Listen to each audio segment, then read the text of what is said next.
ku yi subscribe sannan ku danna alamar kararrawa domin samun ingantattun shirye-shiryenmu da zarar mun ɗora.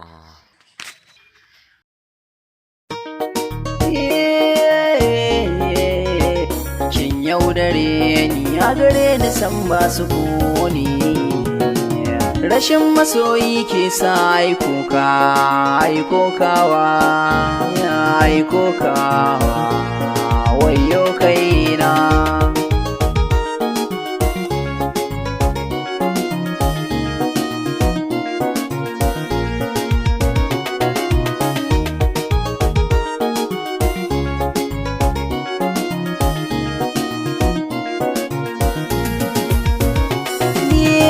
Baki soyayya dan Allah ke baki duba ba, sai da muka yi sabo kika tsere min ban shirya ba.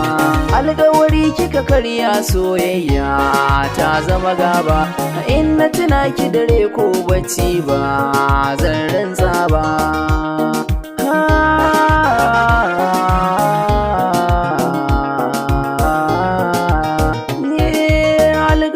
Kika dauka kin manta kin karya shi, na nuna halaccin soyayya dan na yi zubin dashi. Komai take bukata ni zan bayar in ce gashi, yau lokaci guda ta canja min sam bata duba ba, kuma ta janta ban soyayya har yau bai warke ba. In zan kira ta sau goma guda ɗaya ba ta ɗauka ba, na yau nazar tunani na laifina ban gane ba. Na so ki so da ƙaunar juna da aminci ba ki gane ba. Ita yaudara fa babbar cuta ce sai ki dubawa, ki sani ya sanadin soyayya na zaucewa. So baya duba girman matsayi inda zai fadawa, sanadin ki gashi yayi min daurin da bazan iya kwancewa, kuma ke kina shirin ta malakar wai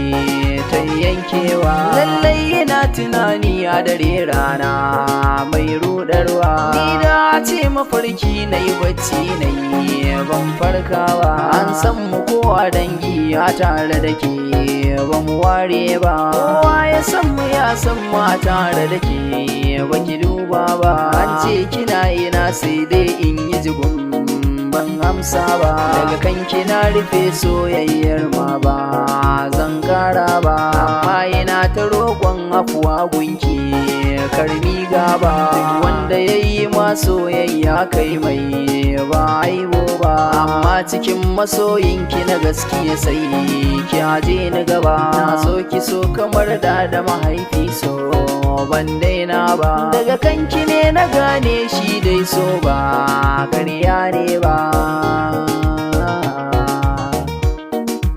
ba ƙarya ne ba, ba ƙarya ne ba.